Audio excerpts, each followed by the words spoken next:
সুযোগ করে ফিরাইতে।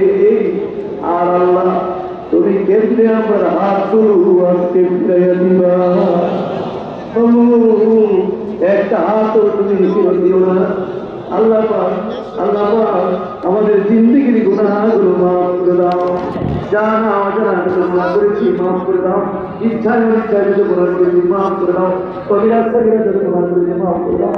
ওয়াদা করলাম বাকি জীবনে আর গুনাহ করব না। আল্লাহ যাদের কোরআনের হাদিয়া নবী পাকের অবদানকে পৌঁছে দাও।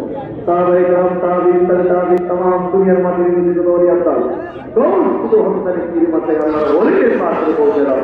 বরগুনা শরীফ জয়পুর শরীফ দর্শিত সুন্দর আপনি হাত সালাম মানুষকে পাগল পাগল কইরা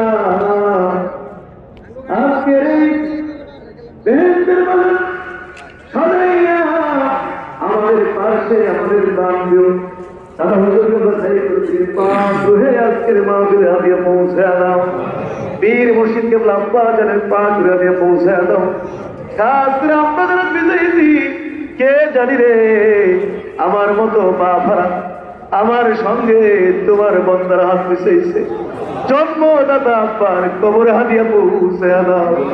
গর্ভধারিণী মা যেই মা নিজে না খাই আমরা খাওয়াইছে এই মায়ের কবরে কেমনে তুমি আযাব দিবা। যেই বাপ মা মিষ্টির পুটলার মতো আমাদেরকে পাতার কোলে লইয়া দুই গালে চুমাইছে, পাতার কোলে লইয়া আদর করছে, দুই গালে চুমাইছে, এরকম অনেকেরই বাপ মা এই মুহূর্তে অন্ধকার কবরে শহীদ হচ্ছে। হাজার হাজার লক্ষ লক্ষ অনেক আল্লাহদেরকে নিয়ে তোমার দরবার বিছাইছি। আজকের এই মাহফিলের খাতিরে তুমি আমাদের বাপ মারে চিরদিনের জন্য মাফ করে দাও। আর একটা সেকেন্ডের জন্য বাপ মারে জাহান্নামের আগুন চুকে দেখাইও না। আব্বা আমারে কবরে আর আযাব দিও।